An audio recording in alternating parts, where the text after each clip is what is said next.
من يهده الله فلا مضل له ومن يضلل فلا هادي له واشهد ان لا اله الا الله وحده لا شريك له واشهد ان محمدا عبده ورسوله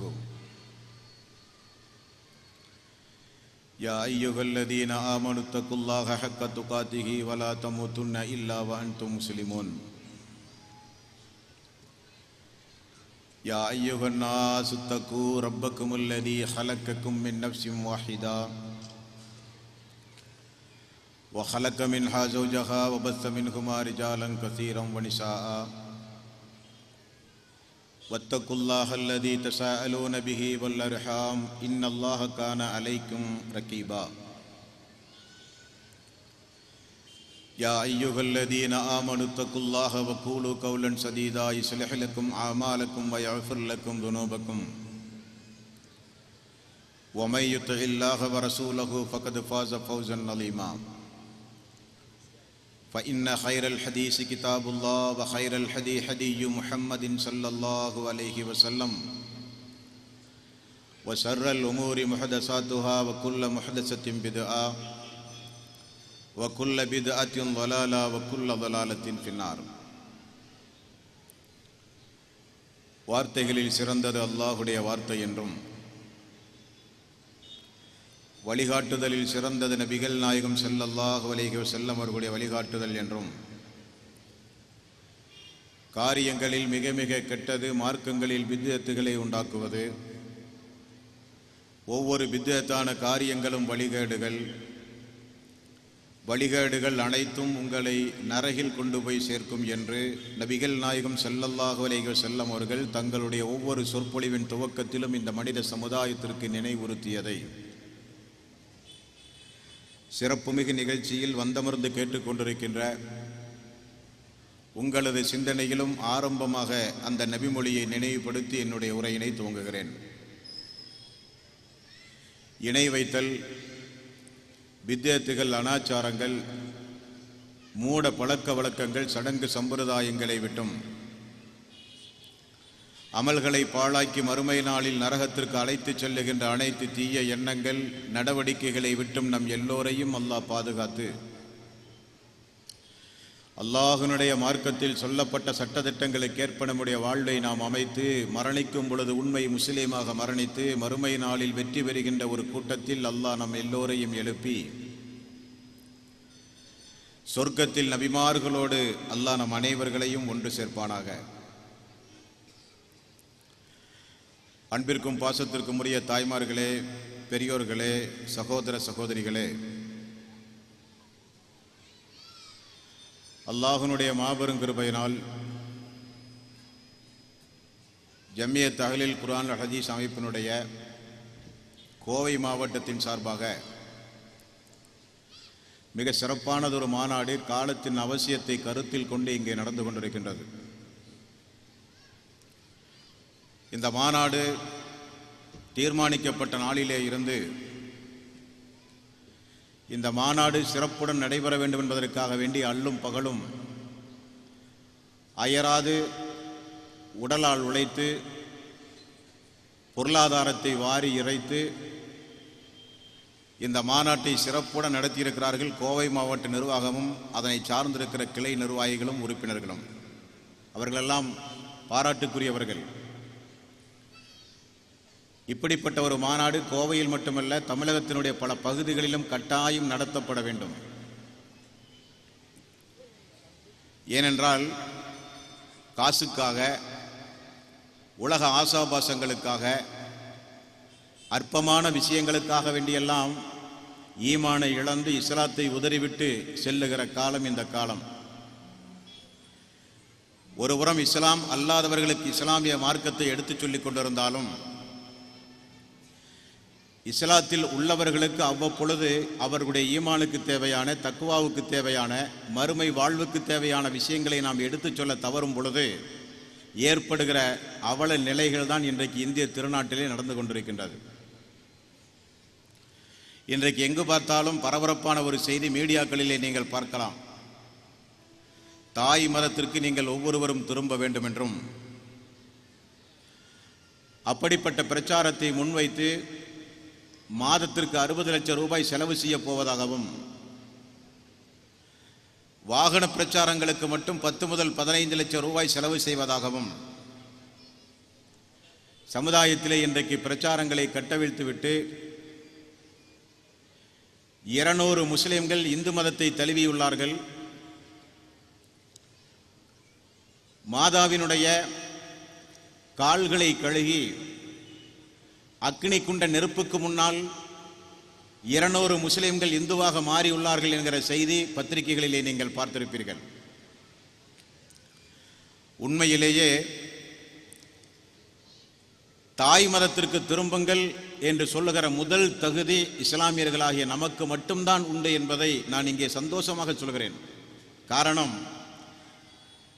தாய் மதத்திற்கு கண்டிப்பாக ஒவ்வொரு ஆண்களும் பெண்களும் திரும்பினால் மட்டும்தான் தனிமனித வாழ்வில், குடும்ப வாழ்வில் இந்த சமூகத்திற்கே முன்னேற்றம் ஏற்படும். எந்த தாய் நமக்கெல்லாம் ஆதி பிதாவாக இறைவனால் இந்த பூமியில் முதலில் படைத்து இறக்கப்பட்ட ஆதம் அவ்வா அலைஹி ஸலாத்து வஸ்ஸலாம், எல்லா மதத்தவர்களுக்கும் தெரியும் நம்முடைய தாயும் தந்தையும் ஆதம் அவ்வா தான். தாய் மதத்திற்கு திரும்ப வேண்டும் என்றால் யார் தாய், எங்கிருந்து துவங்குவது இதை? இஸ்லாம் உண்மையிலேயே நீங்கள் ஒவ்வொருவரும் உங்களுடைய தாய் தந்தையர்களுடைய மார்க்கத்தை பின்பற்ற வேண்டும் என்று அழுத்தம் திருத்தமாக சொல்லுகிறது. என்ன காரணம்? முதல் மனிதர் ஆதம் அலைஹி ஸலாத்து வஸ்ஸலாம் அவர்கள் இந்த பூமிக்கு இறக்கப்பட்டு அவரோடு அவருடைய மனைவியும் இந்த பூமியில் வாழும்போது அன்றைக்கு இருந்த ஒரே கடவுள் யார்? அன்றைக்கெல்லாம் சரஸ்வதியோ, லட்சுமியோ, விநாயகரோ அல்லது 30 முக்கோடி தெய்வங்கள் இன்றைக்கு இருப்பதாக சொல்லிக்கொண்டு வணங்கி வழிபடுகிற எந்த தெய்வங்களும் அன்றைக்கு இல்லை. ஏன்? மோசேவும் இல்லை, ஈசாவும் இல்லை, அன்னை மேரியும் கூட அன்றைக்கு இல்லை. காரணம், முதல் மனிதர் ஆதம் அலைஹி ஸலாத்து வஸ்ஸலாம், அவருடைய மனைவி ஹவ்வா, அவருடைய மக்கள் தான் நாம். அன்றைக்கு இருந்த ஒரே கடவுள், ரப்பனா லலம்னா அன்ஃபுஸனா வ இல்லம் தஃபிர் லனா வ தர்ஹம்னா லனகூனன்ன மினல் ஹாசிரீன். அல்லாஹுவே, நாங்கள் எங்களுக்கு நாங்களே தீங்கிழைத்து விட்டோம், நீ எங்களை மன்னிக்காவிட்டால் நாங்கள் மிகப்பெரிய சோதனைக்கும் கஷ்டத்திற்கும் ஆளாகி விடுவோம் என்று பிரார்த்தனை செய்த ரப், பிரார்த்தனை செய்த கடவுள், ஒரு பாவம் செய்து அந்த பாவத்திலே இருந்து மீட்சி வருவதற்காக, ஒரு பாவம் செய்து அந்த பாவத்திற்காக வேண்டி பரலோக ராஜ்யத்திலும் பூர்ண ஜென்ம பூமியிலும் தனக்கு நரகவேதனை கிடைத்துவிடக் கூடாது என்பதற்காக வேண்டி நம்முடைய தந்தை, நம்முடைய தாய் கதறி கதறி எந்த ஆண்டவனை அழைத்து, எந்த கர்த்தாவை அழைத்து, எந்த கடவுளை அழைத்து, எந்த இறைவனை அழைத்து பிரார்த்தனை செய்தார்களோ அந்த தாய் மதத்திற்கு நீங்கள் ஒவ்வொருவரும் திரும்ப வேண்டும் என்பதுதான் யதார்த்த சத்தியம். யதார்த்த சத்தியம் அதுதான். பொதுவாக உலகை வென்ற மார்க்கம் இஸ்லாம் என்கிற மையப்பொருளை, ஒரு பொருளை மையமாக வைத்து இன்றைக்கு இங்கே ஒரு மாநாடு நடந்து கொண்டிருக்கின்றது.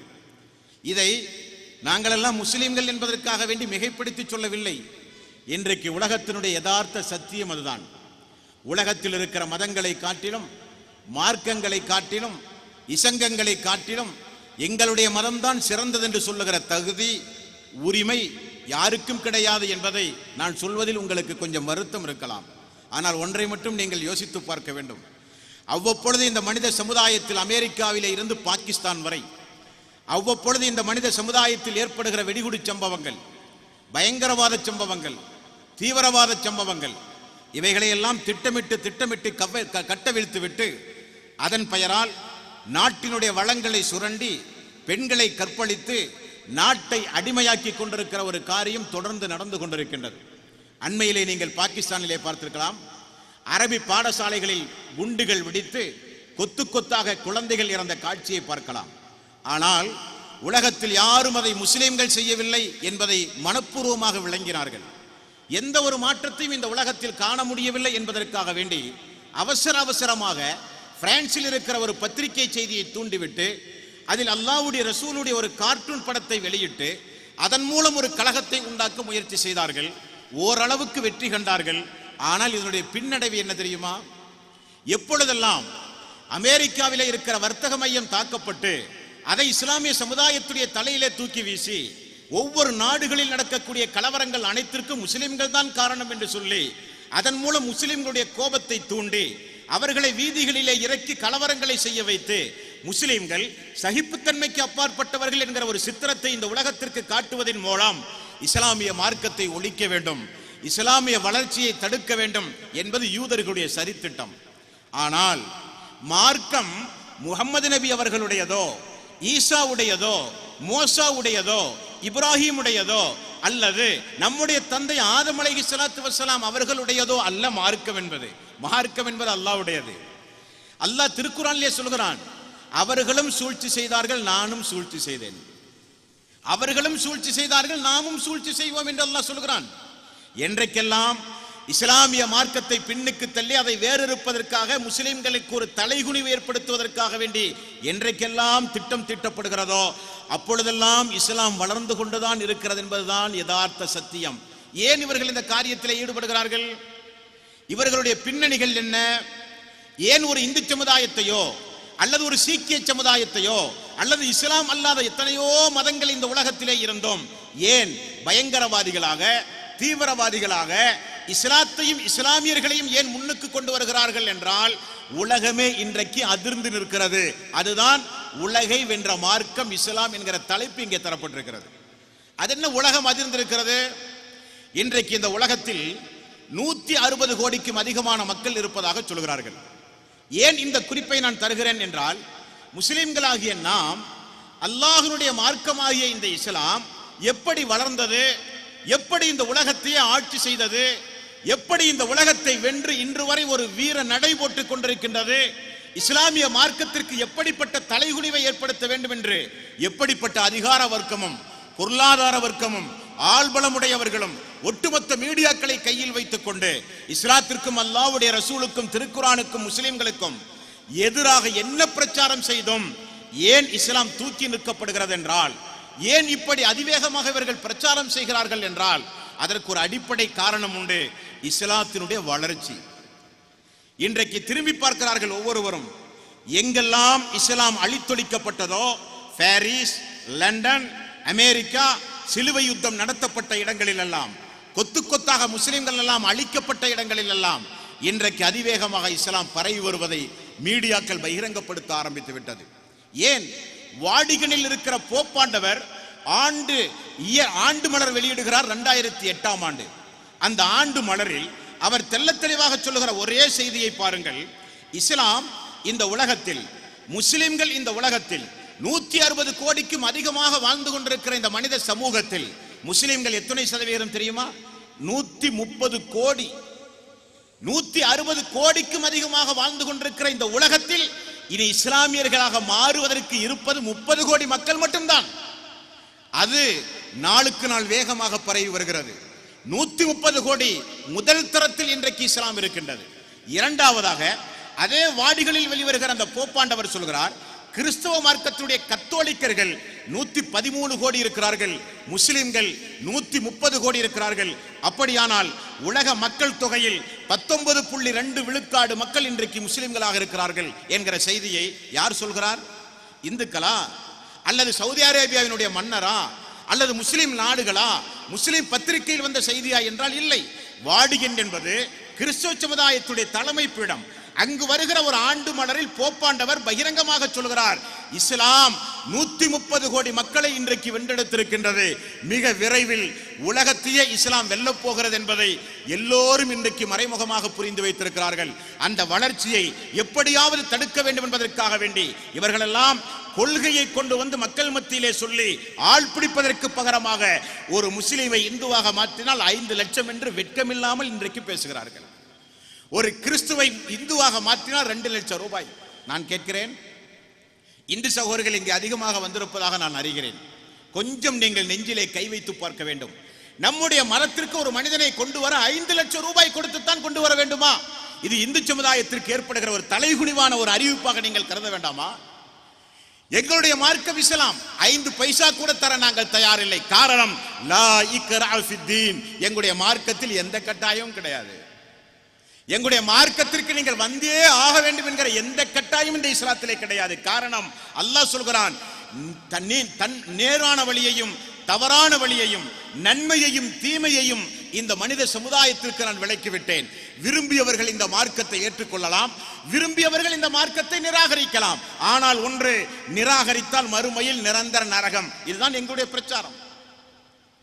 கிறிஸ்துவ சமுதாயத்தை நீங்கள் எடுத்துக்கொண்டால் எத்துணை மிஷினரிகள் இந்த கிறிஸ்துவ சமுதாயத்திலே உண்டு. கல்வி நிலையங்கள் நடத்துகிறார்கள், மருத்துவமனைகள் நடத்துகிறார்கள், பல்வேறு வகையான ட்ரஸ்டுகள் நடத்துகிறார்கள். சோசியல் ஒர்க், சமுதாய ஒர்க் என்றால், சமுதாய பணிகள் என்றால் கிறிஸ்துவ மிஷினரி தான் இன்றைக்கு முன்னிலையில் இருக்கின்றது. டெஃபண்டம் ஸ்கூல், காது கேளாதவர்கள், ஊனமுற்றவர்கள், அனாதைகள், அனாதைகளாக்கப்பட்ட பெற்றோர்கள் காப்பகம் என்று மனித சமுதாயத்தில் எத்துணை பணிகள், மில்லியன் டாலர்களை செலவு செய்து அதன் மூலம் கிறிஸ்துவ பிரச்சாரத்தையும் மையமாக வைத்து இன்றைக்கு நடத்துகிறார்கள். ஆள் பிடிக்க இந்து சமுதாய மக்களும் இன்றைக்கு களத்தில் இறங்கியிருக்கிறார்கள். தாய் மதத்திற்கு நீங்கள் ஒவ்வொருவரும் புறப்பட வேண்டும். ஆனால் கொஞ்சம் வித்தியாசம், எங்களிடத்திலே வேதத்தின் அடிப்படை இல்லை, கடவுள் கொள்கையில் அடிப்படை இல்லை.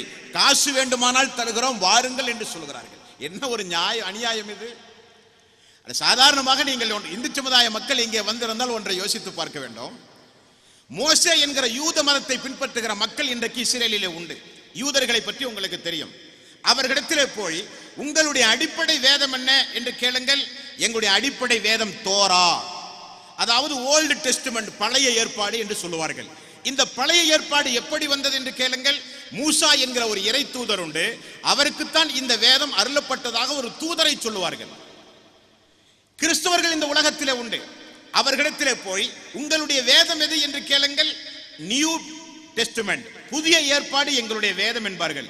இந்த வேதம் யாருக்கு இறங்கியது என்று கேளுங்கள். அவர்கள் ஒரு இறை தூதரை சொல்லுவார்கள், ஈசா அலைஹிஸ்ஸலாத்து வஸ்ஸலாம் அவர்களுக்கு இறங்கியது என்பார்கள். முஸ்லிம்களாகிய நாம், எங்களிடத்திலும் ஒரு குர்ஆன் உண்டு. எப்படிப்பட்ட குர்ஆன்? அஃபலா யததப்பரூனல் குர்ஆன் அம் அலா குலூபின் அக்ஃபாலுஹா. நீங்கள் இந்த குர்ஆனை சிந்தித்து பார்க்க வேண்டாமா? உள்ளங்களெல்லாம் பூட்டுக்களால் பூட்டா போடப்பட்டிருக்கின்றது என்று அல்லாஹ் கேள்விக்கணைகளின் மூலம் சிந்திக்க சொல்கிறானே, அந்த வேதம் இன்றைக்கு முஸ்லிம் சமுதாய மக்களுடைய வேதம், உலக மக்களுடைய வேதமும் கூட.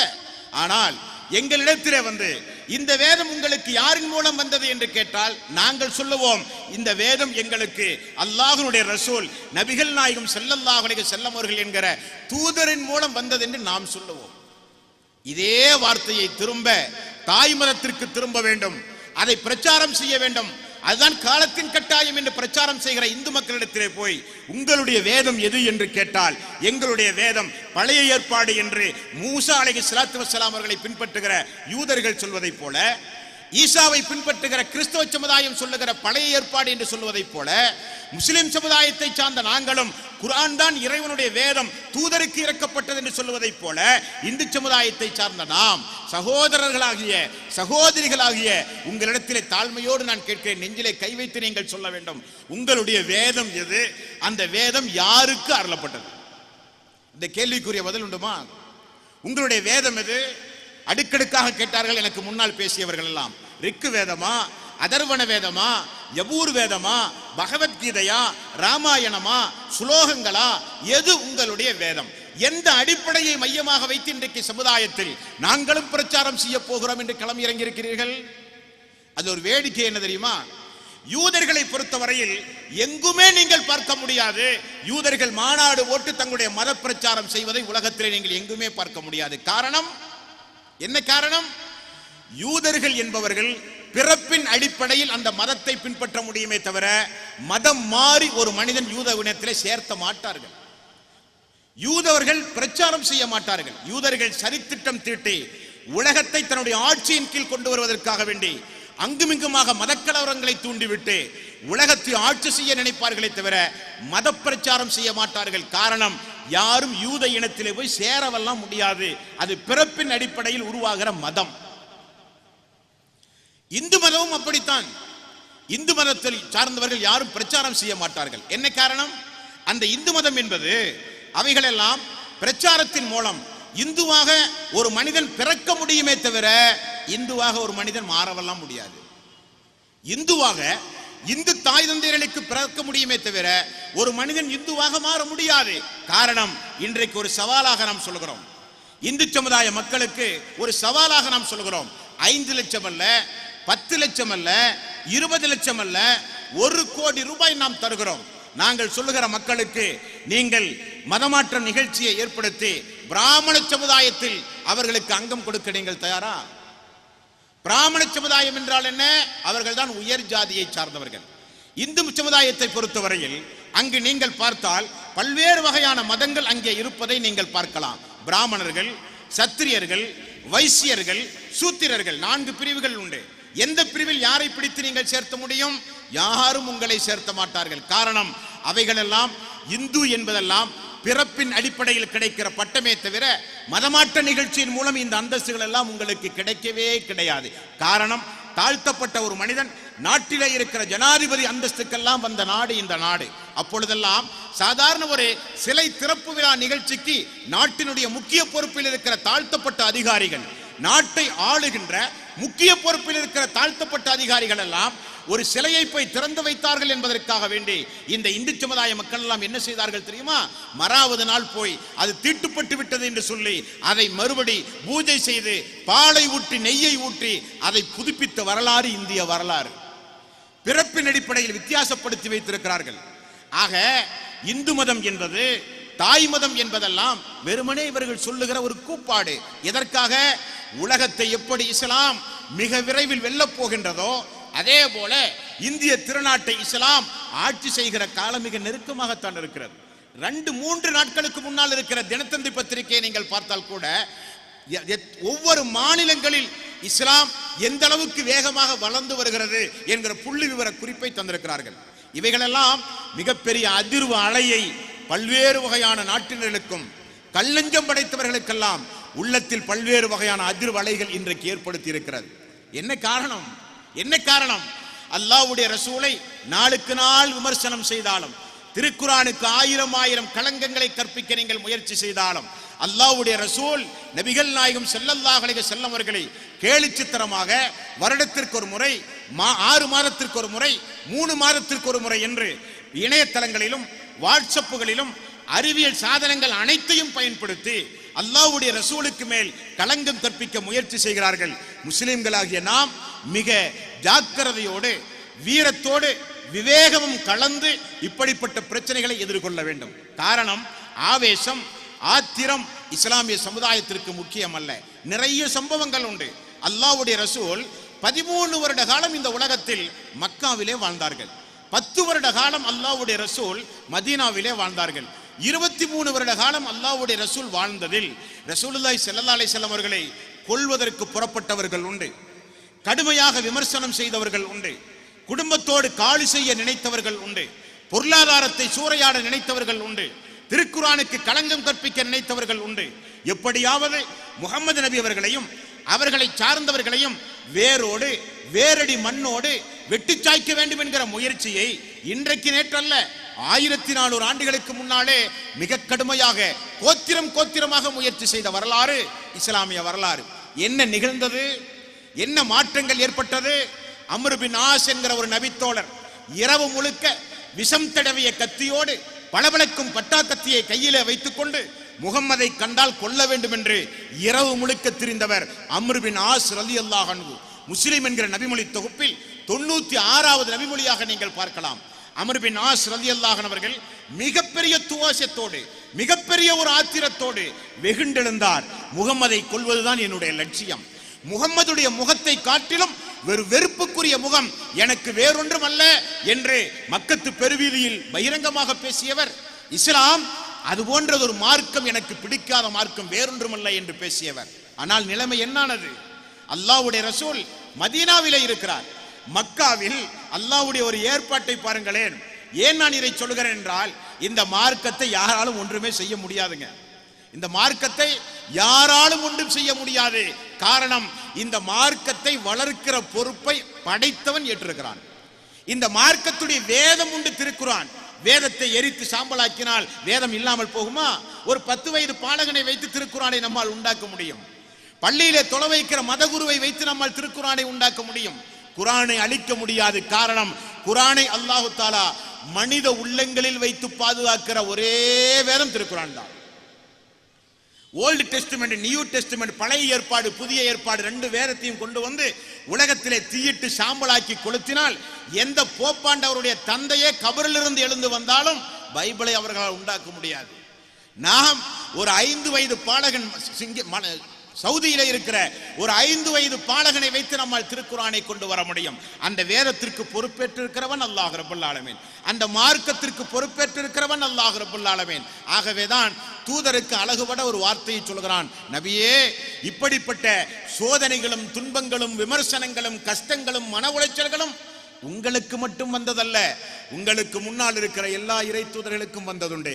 ஆனால் விமர்சனம் செய்கிறவர்கள் தான் தோற்று போவார்களே தவிர நான் தோற்க மாட்டேன் என்று அல்லாஹ் ரப்பல் ஆலமீன் சொல்லி வளர்த்த மார்க்கம் இஸ்லாம். அப்படி வளர்த்த மார்க்கம் இஸ்லாம்.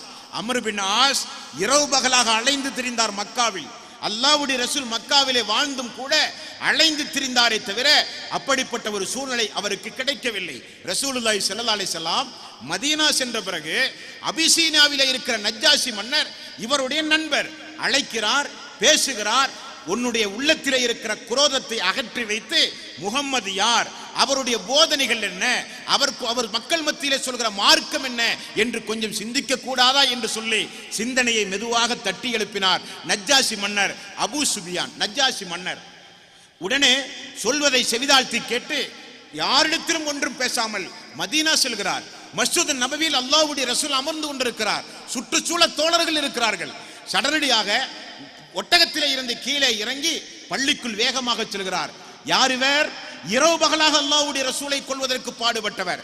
அவருடைய முகத்தை காட்டிலும் அவருடைய முகத்தை போல வேறொரு முகம் எனக்கு வெறுப்புக்குரிய முகம் அல்ல. இந்த அவர் சொல்லுகிற மார்க்கத்தை காட்டிலும் வெறுப்புக்குரிய மார்க்கம் வேறொன்றுமல்ல என்று சொன்னவர். நிறைய தோழர்களுடைய வெறுப்புக்குரியவரும் கூட பள்ளிக்குள் இறங்கி நடந்து வருவதை பார்த்து தோழர்கள் எல்லாம் தன் உரையிலே இருக்கிற கத்திகளை உருவ ஆரம்பித்தார்கள். என்ன காரணம்? வருகிறவன் கள்ளஞ்சக்காரன், அல்லாஹ்வுடைய ரசூலுக்கு ஏதாவது தீங்கிழைக்க கூடும், மோசமான எண்ணத்தோடு வந்திருக்கிறான் என்று சொல்லி அருகிலே இருக்கிற தோழர்கள் எல்லாம் ஒன்று கூடினார்கள். அல்லாஹ்வுடைய ரசூலுக்கு அருகிலே போய் அமர்ந்தார்கள். ரசூலுல்லாஹி ஸல்லல்லாஹு அலைஹி வஸல்லம் எல்லோரையும் அமர வைத்துவிட்டு அம்ர் பின் ஆஸே எனக்கு அருகிலே வாருங்கள் என்றார்கள். அம்ர் பின் ஆஸே சொல்கிறார், நான் அல்லாஹ்வுடைய ரசூலுக்கு முன்னால் போய் அமர்ந்தேன், ஆனால் தலையை உயர்த்தி கூட அல்லாஹ்வுடைய ரசூலை நான் பார்க்கவில்லை. காரணம், எனக்குள் ஏற்பட்ட ஒரு வெட்க உணர்வு.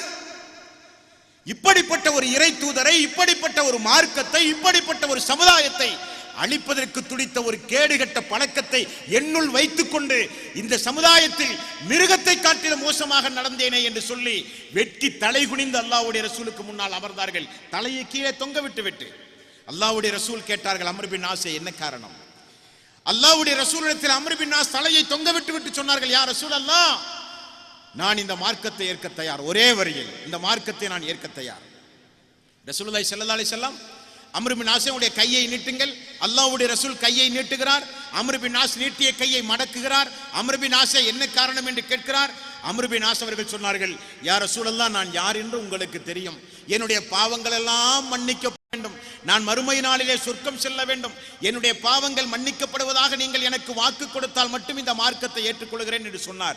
ரசூலுல்லாஹி ஸல்லல்லாஹு அலைஹி வஸல்லம் யார் ஒருவர் ஹஜ்ஜுக்கு செல்கிறாரோ முற்சென்ற பாவங்கள் மன்னிக்கப்பட்டது. யார் ஒருவர் ஹிஜ்ரத் செய்கிறாரோ, நாடு துறக்கிறாரோ மார்க்கத்திற்காக வேண்டி, அந்த தியாகத்தை மையமாக வைத்து அல்லாஹ் தஆலா உங்களுடைய பாவங்களை மன்னிக்கிறான். யார் ஒருவர் இஸ்லாமிய மார்க்கத்தை தழுவுகிறாரோ அவருடைய எல்லா பாவங்களும் மன்னிக்கப்பட்டது என்றார்கள் ரசூலுல்லாஹி ஸல்லல்லாஹு அலைஹி வஸல்லம். வாக்கு கொடுத்தவுடன் பையத்து செய்து இஸ்லாமிய மார்க்கத்தை ஏற்றுக்கொண்டு அதற்கு பிறகு அல்லாஹ்வுடைய ரசூலுடைய நாவினால் மிகப்பெரிய சிறப்புக்குரிய பட்டங்களை பெற்று இந்த உலகத்தில் வாழ்ந்தவர். ஏன் இந்த சம்பவத்தை சொல்கிறேன் என்றால், தூதரை கொல்ல நினைத்தவர்கள் எல்லாம் தூதர்களை கட்டிப்பிடித்து முத்தமிட்டு உறவாடிய மார்க்கம் இந்த மார்க்கம். உங்களுக்கு ஒன்றை சொல்லவா? உமைர் என்கிற ஒரு தோழர் பத்ரு போரிலே தன்னுடைய குடும்பத்தை இழந்து நடுவீதியிலே நின்று கொண்டிருந்த நேரம், அவருக்கு சிறு சிறு பிள்ளைகள் மட்டும்தான் மீதம் உள்ளவர்கள் எல்லாம் நடந்து முடிந்த பத்ரு போரிலே இறந்து விட்டார்கள். சோகமாக மிகப்பெரிய சங்கடத்தோடு கௌபாவுக்கு அருகிலே நின்று கொண்டிருக்கிறார். பக்கத்தில் இருக்கிற சஃப்வான் என்று சொல்லக்கூடிய ஒரு தோழர், அவர் இவருடைய சோகத்தை பார்த்து என்ன காரணம் என்று கேட்கிறார். அவர் சொல்லுகிறார், நான் இப்பொழுதே மதீனா புறப்பட்டு எப்படியாவது அந்த தூதரை கொன்றுவிட்டுத்தான் நான் திரும்ப தாயகம் மக்காவுக்கு திரும்ப வேண்டும் என்று நான் ஆசைப்படுகிறேன். ஆனால் எனக்கு பச்சிளம் பிள்ளைகள் உண்டு, எனக்கு நிறைய கடன் உண்டு. நான் முகமதை கொல்ல புறப்பட்டால் நிச்சயம் என்னை அவர்கள் கொண்டு விடுவார்கள். ஆகவே நான் என்ன செய்வது என்று யோசித்துக் கொண்டிருக்கிறேன். என்னுள் இருக்கிற வெறி அடங்குவதற்கு முன்னால் நான் இந்த முகமதை கொல்ல வேண்டும் என்று சொல்லி சஃப்வானிடத்திலே சொல்ல, சஃப்வான் இதுதான் சரியான தருணம் என நினைத்து, உமைரே ஒன்றும் பிரச்சனை அல்ல, உன்னுடைய குடும்பத்தை, உன்னுடைய மக்களை, உன்னுடைய கடனை என்னுடைய சொந்த பணத்திலே அடைக்க நான் தயார், நீ மதீனா புறப்படு என்று சொல்லுகிறார். அருமையான ஒரு வாய்ப்பு கிடைத்ததாக நினைத்து உமைர் அவர்கள் என்ன செய்தார்கள் தெரியுமா? புகாரி என்கிற நபிமொழி தொகுப்பை படித்து பாருங்கள். உமைர் அவர்கள் இரவு முழுக்க கத்தியிலே விஷத்தை தடவுகிறார். காரணம், முகம்மதை வெட்டி வீழ்த்த முடியாது. முகம்மதை ஒரே குத்தில் விஷத்தை உடம்பிலே பாய்ச்சி எப்படியாவது இந்த பூமியில் சாய்த்து விட வேண்டும் என்பதற்காக வேண்டி இரவு முழுக்க யாருக்கும் தெரியாமல் விஷத்தை தடவிக்கொண்டு மதீனாவுக்கு தன்னந்தனியாக புறப்படுகிறார். அந்த நேரத்தில் பத்ர் போரில் கைது செய்யப்பட்டு இவருடைய சகோதரர் மதீனாவிலே உண்டு. முகமது நபி ஸல்லல்லாஹு அலைஹி வஸல்லம் அவர்களை போய் சந்திக்கிறார். அன்றைக்கும் அதே போல தோழர்கள் எல்லாம் இவன் மிகப்பெரிய கொடுங்கோலன், ஏதோ சதித்திட்டத்தோடு வந்திருக்கிறான் என்பதை புரிந்து அல்லாஹ்வுடைய ரசூலுக்கு முன்னால் எல்லோரும் போய் நின்றார்கள். ரசூலுல்லாஹி ஸல்லல்லாஹு அலைஹி வஸல்லம் அவர்களை பாருங்கள், எல்லோரும் தூரம் விலகி நில்லுங்கள் என்றார். உமைரே அருகிலே வாருங்கள் என்றார். மதீனா புறப்பட்டு வருவதற்கு என்ன காரணம் என்று அல்லாஹ்வுடைய ரசூல் கேட்டார். உமைர் அவர்கள் சொன்னார்கள், பத்ர் போர் நடந்து முடிந்த பிறகு எனது குடும்பத்தை சார்ந்த ஒரு நபரை நீங்கள் கைதியாக பிடித்து வந்திருக்கிறீர்கள், அவரை குறித்து நலன் விசாரிக்க வந்தேன் என்று ஒரு பொய்யான காரணத்தை சொல்கிறார். அல்லாஹ்வுடைய ரசூல் சிரித்துக் கொண்டே கேட்டார், அப்படியானால் நேற்று இரவு விடிய விடிய உன்னுடைய வாளில் விஷம் தடவுவதற்கு என்ன காரணம் என்று கேட்டார். ஒரே கேள்வியை தான் கேட்டார். உடனே உமைர் அவர்கள் ஆச்சரியப்பட்டு போனார். காரணம், யாருக்கும் தெரியாமல் நடுநிசையிலே எழுந்து என்னுடைய குடும்பத்திலே இருக்கிற யாருக்கும் தெரியாமல் நான் விஷத்தை தடவிய காரியம் இந்த முகம்மதுக்கு எப்படி தெரிந்தது என்று ஆச்சரியப்பட்டார். மேலும் ரசூலுல்லாஹி ஸல்லல்லாஹு அலைஹி வஸல்லம் அவர்கள் சொன்னார்கள், சஃப்வானோடு நீங்கள் உரையாடியது, அவருடைய குடும்பத்தை பொறுப்பேற்றது, வாளிலே விஷம் தடவி என்னை கொல்வதற்கு நீங்கள் வந்த காரியங்கள் எல்லாம் என்னுடைய ரப் தூதரின் மூலம், ஜிப்ரீல் மூலம் எனக்கு அறிவித்தான் என்று சொன்னவுடன் மலைத்து போனார் உமைர் அவர்கள். யா ரசூலல்லாஹ், நீங்கள் என்னுடைய தூதர் தான், என்னுடைய ரப் இனி அல்லாஹ் தான், லாத்து கிடையாது, உஸா கிடையாது என்று சொல்லி இஸ்லாமிய மார்க்கத்தை உடனடியாக ஏற்றுக்கொள்கிறார். யாரெல்லாம் இந்த இஸ்லாமிய மார்க்கம் தழுவி இருக்கிறது பார்த்தீர்களா? சஃப்வான் மக்காவிற்கு மதீனாவுக்கு வந்து போகிற மக்களிடத்திலெல்லாம் விசாரித்துக் கொண்டே இருக்கிறார். மதீனாவில் ஏதாவது பயங்கர நிகழ்ச்சிகள் நடந்ததுண்டா, மதீனாவில் ஏதாவது வித்தியாசமான செய்திகள் ஏதாவது உண்டுமா? சஃப்வான் ஒரு பக்கம் விசாரித்துக் கொண்டே இருக்கிறார். அந்த விசாரிப்பில் மதீனத்து தோழர்களை ஒரு நாள் பார்த்து விடுகிறார். மதீனத்து தோழர்களை பார்த்து கேட்டார், மதீனாவில் ஏதாவது முகம்மதுக்கு ஏதாவது தீங்கு ஏதாவது ஏற்பட்டிருக்கின்றதா? இங்கிருந்து மக்காவிலிருந்து புறப்பட்ட உமைர் அந்த மதீனாவிலே நீங்கள் பார்த்ததுண்டா என்று கேட்க அன்சாரி தோழர்கள் சொன்னார்கள், பார்த்ததுண்டு. உமைர் மதீனாவுக்கு வந்தார், தூதரை பார்த்தார், மார்க்கத்தை ஏற்றுக்கொண்டார், அவர் எங்களுடைய சகோதரர் என்று சொன்னார். அந்த தோழர் அல்லாஹ்வுடைய ரசூலையும் இஸ்லாத்தையும் அழித்தொழிப்பதற்காக வேண்டி புறப்பட்டு வந்த எத்தனையோ மனிதர்களை எல்லாம் இஸ்லாம் ஈர்த்திருக்கின்றது. உமர் ரலியல்லாஹு அன்ஹு அவர்கள் யார்? அல்லாஹ்வுடைய ரசூலை கொல்வதற்கு மக்காவிலே புறப்பட்டு சென்ற ஒரு மனித பட்டியலில் இவரும் உண்டு.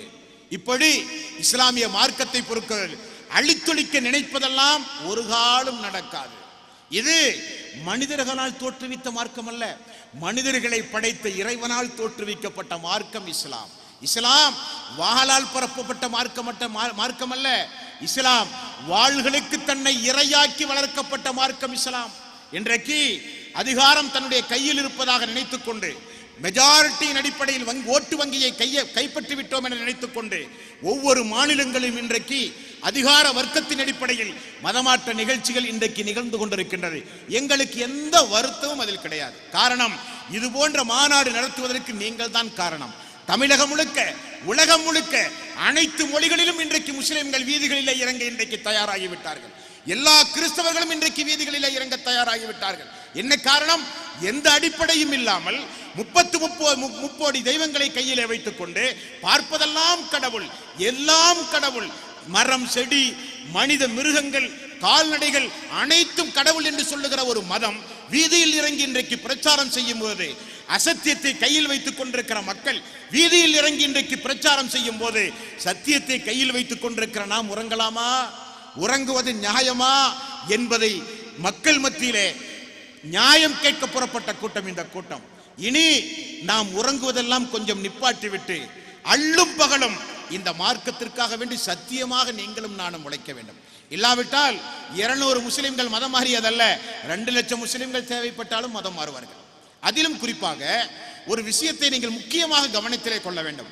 முஸ்லிம்களில் 3 தரப்பு முஸ்லிம்கள் உண்டு. முஸ்லிம்களில் 3 தரப்பு முஸ்லிம்கள் உண்டு. ஒரு தரப்பு முஸ்லிம்கள் யார் தெரியுமா?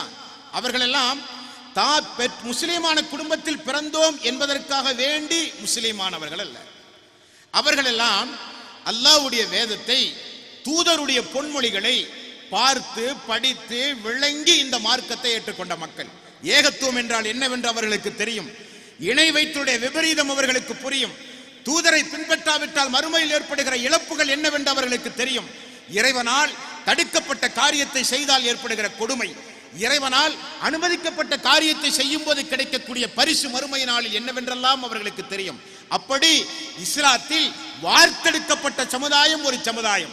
அந்த சமுதாயத்தை இந்த உலகத்திற்கே உன்னை நான் அதிபராக மாற்றுகிறேன் என்று சொன்னாலும் அதை தூக்கி வீசிவிட்டு மார்க்கம் எங்களுக்கு போதும் என்று சொல்லுகிற கூட்டம் அந்த கூட்டம். அந்த கூட்டத்தை எதை கொடுத்தும் நீங்கள் விலை கொடுத்து வாங்க முடியாது. அந்த கூட்டத்திற்குரிய ஒரே விலை சொர்க்கம் மட்டும்தான். அவர்களை எல்லாம் நாட்டினுடைய இராணுவத்தை வைத்தோ, காவல்துறை அதிகாரிகளை வைத்தோ, நாட்டில் இருக்கிற சட்டங்களை வைத்தோ மிரட்டி அடிவணிய வைக்கலாம் என்று சொன்னால் அவர்கள் தான் தோற்று போவார்களே தவிர இவர்கள் தோற்க மாட்டார்கள். காரணம், இன்னல்லதீன நிச்சயமாக யார் قالوا ربنا الله ثم استقاموا تتنزل عليهم الملائكة ألا تخافوا ولا تحزنوا وابشروا بالجنة التي كنتم توعدون. நிச்சயமாக எங்களுடைய ரப் அல்லாஹ் ஒருவன் மட்டும்தான் என்று சொல்லி அந்த அல்லாஹ்வுடைய விஷயத்தில் யார் உறுதியாக இருக்கிறாரோ அவரை அல்லாஹு தஆலா மலக்குமார்களை கொண்டு காப்பாற்றுவதாக திருக்குர்ஆனிலே வாக்களித்த கூட்டம் அந்த கூட்டம். அது 5 லட்சம் ரூபாய் அல்ல, 50 கோடி அல்ல, 5000 கோடி அல்ல, நாட்டுக்கே உன்னை அதிபராக மாற்றுகிறேன் என்றாலும் அவைகளெல்லாம் இவருடைய கால் தூசிக்கு சமம் என்று சொல்லி ஈமானையும் இஸ்லாத்தையும் எதற்காக வேண்டியும் விட்டுக் கொடுக்க மாட்டோம் என்று சொல்லுகிற கூட்டம் ஒரு கூட்டம். விலை போகாத கூட்டம், அல்லாஹ்வுடைய கூட்டம், அல்லாஹ் நேசிக்கக்கூடிய கூட்டம். நான் அவர்களை நேசித்தேன், அவர்களும் என்னை நேசித்தார்கள் என்று சொல்லுகிற கூட்டம் விலை போகாத கூட்டம். சமுதாயத்திலே முதல் தரத்தை உடையவர்கள். 2வது தர முஸ்லிம்கள் யார் தெரியுமா? பெயரளவு முஸ்லிம்கள். அவர்களுக்கு மார்க்கத்தை குறித்து எந்த கவலையும் கிடையாது. தொழுவார்கள், நோன்பு வைப்பார்கள், ஜக்காத்து கொடுப்பார்கள், சொந்த வாழ்க்கையில் அமல் செய்வார்கள்.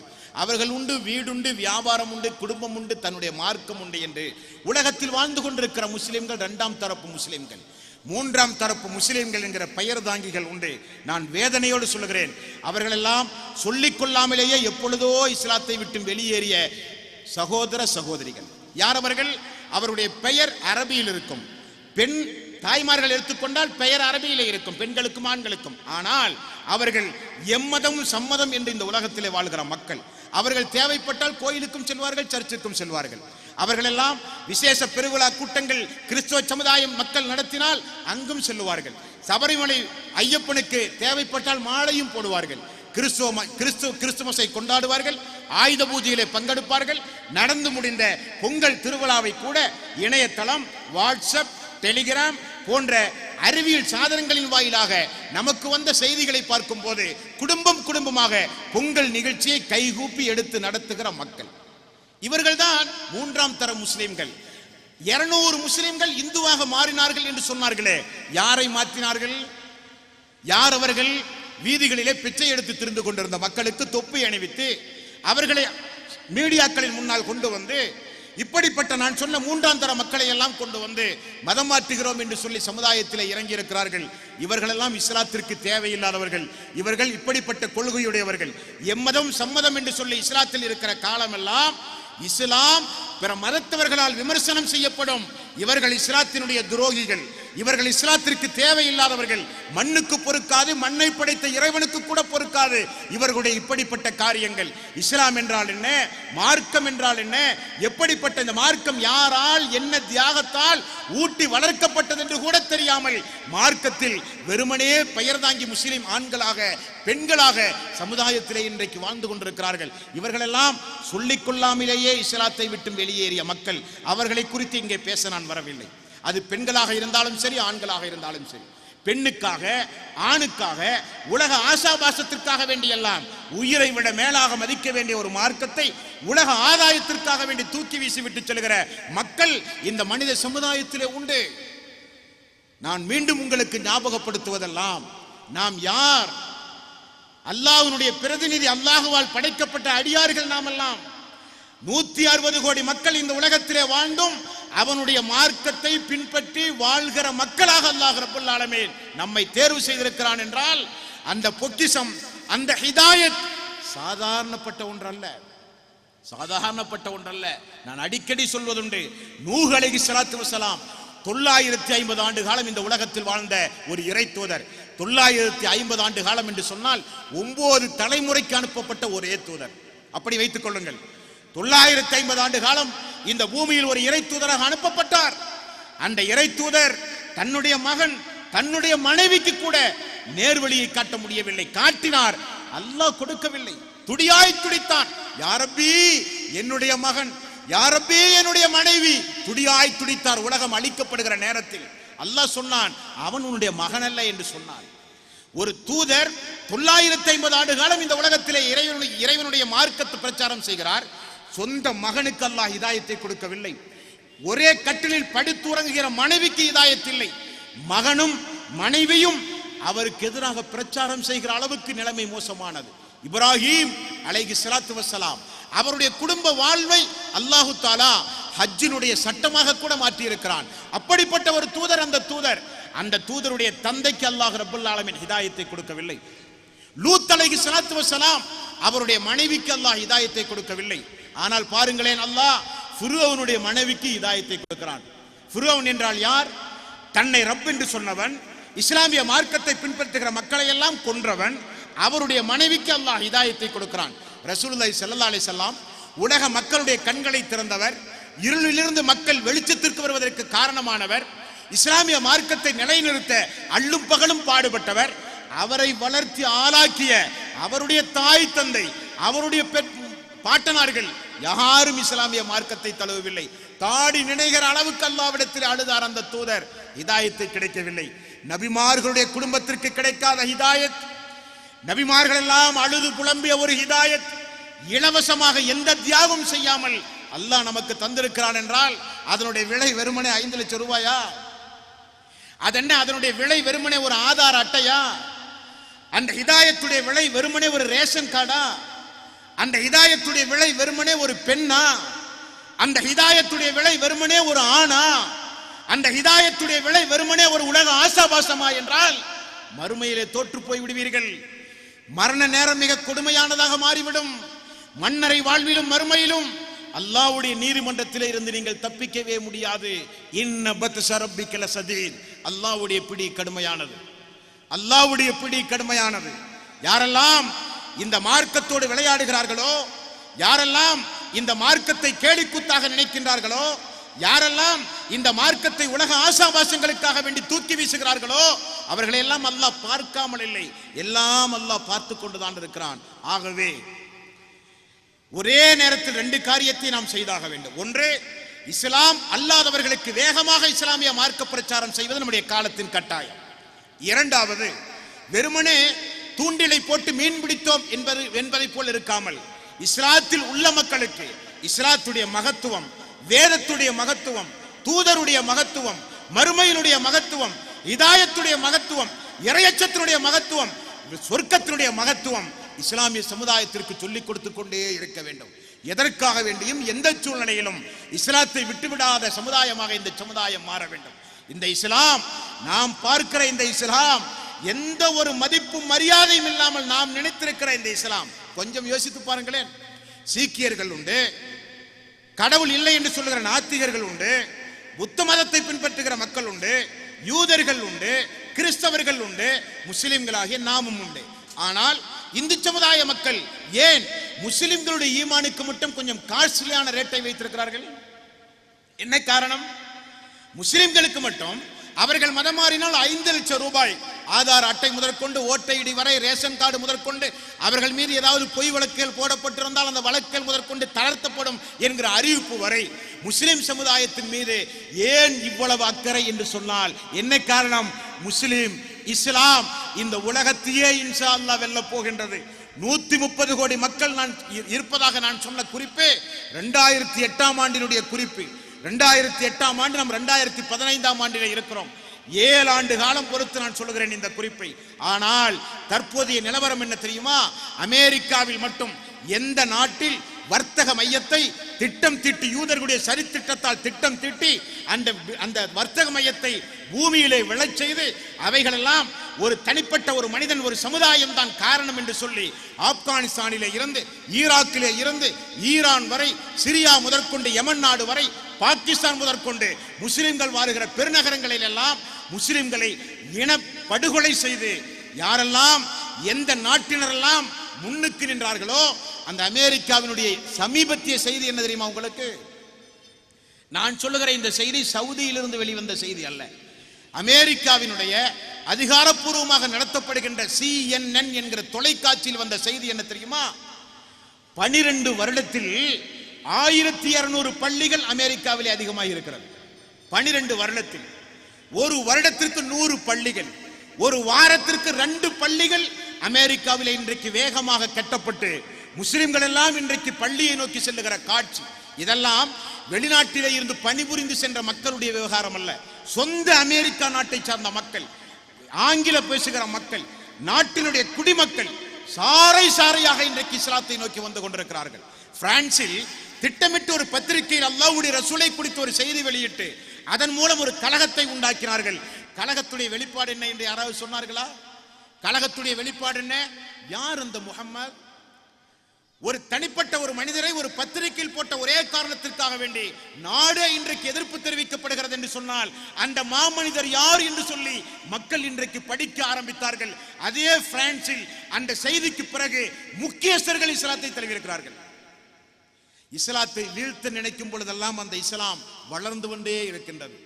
இஸ்லாத்தை வெட்டி சாய்த்து நினைத்தவர்கள் எல்லாம் அட்ரஸே இல்லாமல், முகவரியே இல்லாமல் சென்று விட்டார்கள். காரணம், நான் ஆரம்பத்தை சொன்னதை போல முகம்மது அவர்களோ, ஈசா அவர்களோ, மோசே அவர்களோ, ஆதமோ, இப்ராஹிமோ, நூஹோ எந்த இறை தூதரும் கொண்டு வந்த மார்க்கம் அல்ல.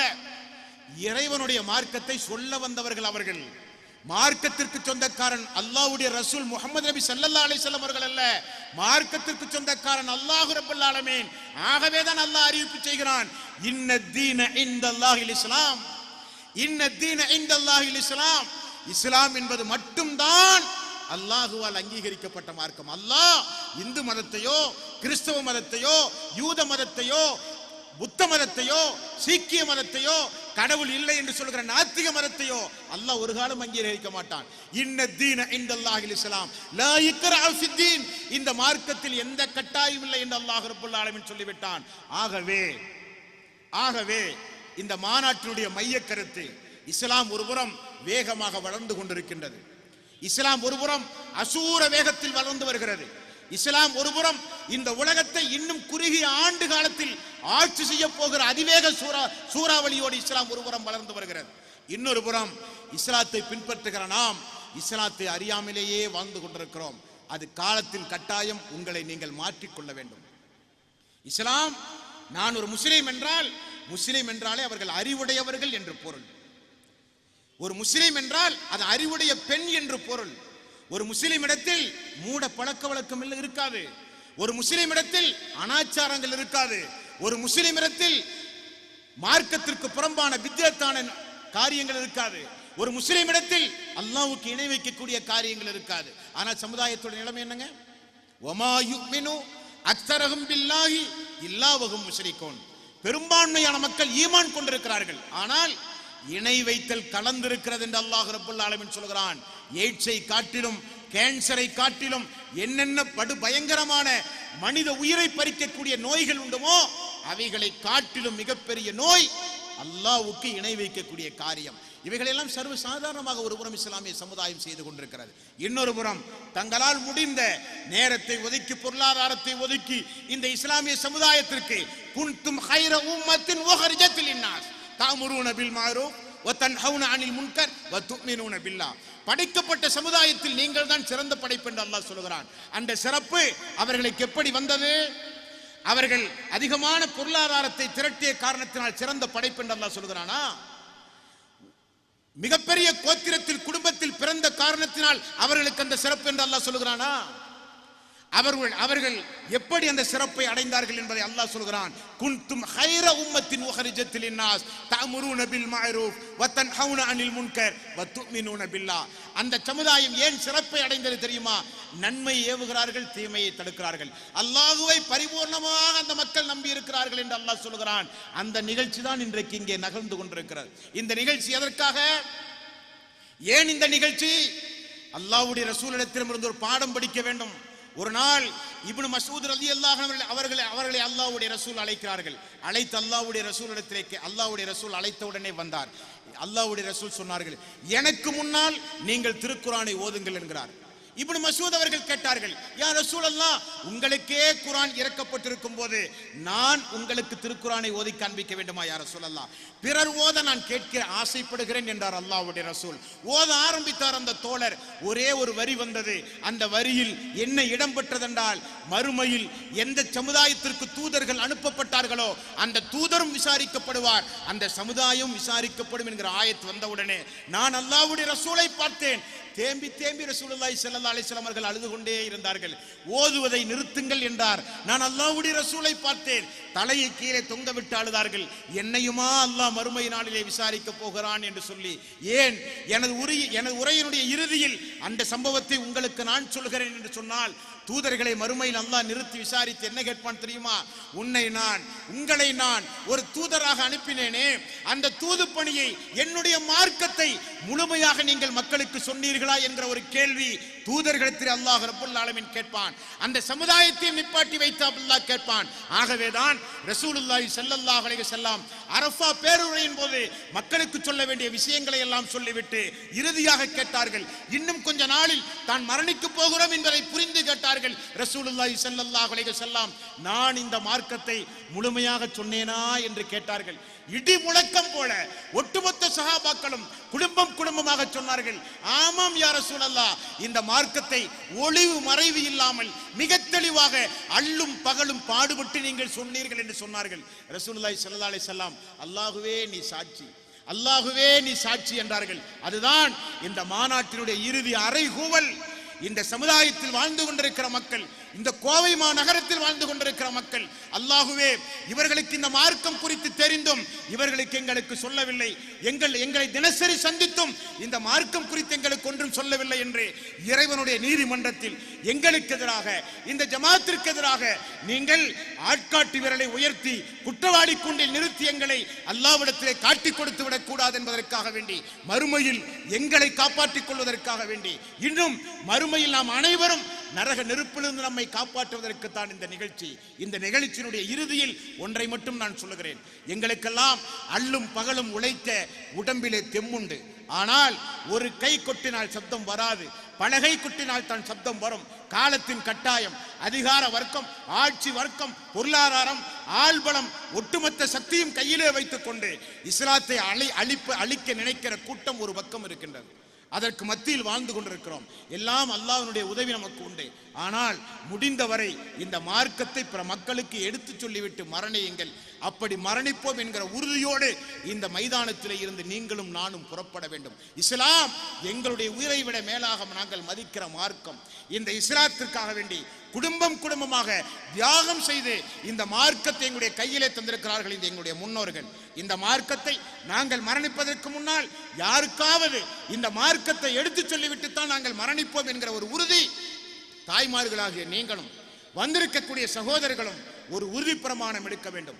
எங்களுடைய பேச்சாற்றலால், எங்களுடைய எழுத்தாற்றலால், எங்களுடைய பொருளாதாரத்தால், எங்களுடைய உடல் உழைப்பால் இந்த மார்க்கத்திற்கு கடந்த காலம் எப்படி போனாலும் சரி, குல்யா இபாதியல்லதீன அஸ்ரஃபு அலா அன்ஃபுஸிஹிம் லா தக்னது மிர் ரஹ்மத்தில்லாஹ், தங்களுக்கு தாங்களே அநியாயம் செய்து கொண்ட என்னுடைய அடியார்களே, என்னிடத்திலே பாவ மன்னிப்பு கேளுங்கள், மன்னிக்க நான் தயாராக இருக்கிறேன் என்று அல்லாஹ் சொல்லுகிறானே. திருந்துங்கள். நீங்கள் திருந்த நடந்து வந்தால் உங்களை அரவணைக்க அல்லாஹ் ஓடோடி வருகிறான். அல்லாஹ்வுடைய விஷயத்தில் ஒரு ஜான் நெருங்கினால் அல்லாஹ் உங்களுடைய விஷயத்தில் ஒரு முலம் நெருங்க அல்லாஹ் தயாராக இருக்கிறான். ஆகவே மார்க்கத்தை படியுங்கள். படித்த மார்க்கத்தின் அடிப்படையில் கட்டாயம் உங்களுடைய வாழ்வை நீங்கள் அமைத்துக் கொள்ளுங்கள். மார்க்கத்தை பிற மக்களுக்கும் எடுத்துச் சொல்லுங்கள். அதற்கு தேவையான சந்தர்ப்பம் கிடைக்கும் பொழுதெல்லாம் அதற்கு தேவையான பொருளாதாரத்தை கொஞ்சம் வாரி வாரி உதவி செய்யுங்கள். எல்லாம் வல்ல அல்லாஹ் ரப்பல் ஆலமீன் ரப்பனா ஆத்தினா ஃபித் துன்யா ஹஸனா வ ஃபில் ஆখিরাতি ஹஸனத்தன் வ கினா அதாபன்னார். அல்லாஹ்வே இம்மையிலும் மறுமையிலும் சிறப்புடன் எங்களை வாழவை, மறுமை நாளில் நரக நெருப்பிலிருந்து எங்களை நீ காப்பாற்றியா அல்லாஹ். ரப்பனா லா துஜி குலூபனா பஅத இத் ஹதைதனா வ ஹப் லனா மின் லதுன்க ரஹ்மா இன்னக அன்தல் வஹ்ஹாப். அல்லாஹ்வே ஏதோ ஒரு வகையில் எங்களுக்கு நீ இந்த ஹிதாயத்தை தந்தாய். அந்த ஹிதாயத் தடம் புரண்டு செல்லாமல் நீதான் யா அல்லாஹ் எங்களை பாதுகாக்க வேண்டும். மரணிக்கின்ற வரை யா அய்யுஹல்லதீன ஆமனு தக்குல்லாஹ ஹக்க துகாத்திஹி வலா தமூதுன்ன இல்லா வ அன்தும் முஸ்லிமூன். ஈமான் கொண்டவர்களே, இஸ்லாத்தில் முழுமையாக நுழைந்து கொள்ளுங்கள். அல்லாஹ்வை பயப்பட வேண்டியவாறு பயந்து கொள்ளுங்கள். முஸ்லிமாக நீங்கள் மரணியுங்கள் என்று அல்லாஹ் ரப்பல் ஆலமீன் சொல்கிறானே. அல்லாஹ்வே ரப்பி இஃபிர்லி வலிவாலிதைய வலில் முஃமினீன யௌம யகூமுல் ஹிசாப். அல்லாஹ் கியாம நாளில், விசாரணை நாளில் எங்களையும் எங்களுடைய பெற்றோர்களையும் நீதான் யா அல்லாஹ் மன்னிக்க வேண்டும். அல்லாஹும்ம அஃபிர்லி வர்ஹம்னி வர்சுக்னி வஆஃபினி. அல்லாஹ் முஸ்லீமாக நாங்கள் வாழும் போதே எங்களுடைய உயிர்களை நீ கைப்பற்றி விடு யா அல்லாஹ்.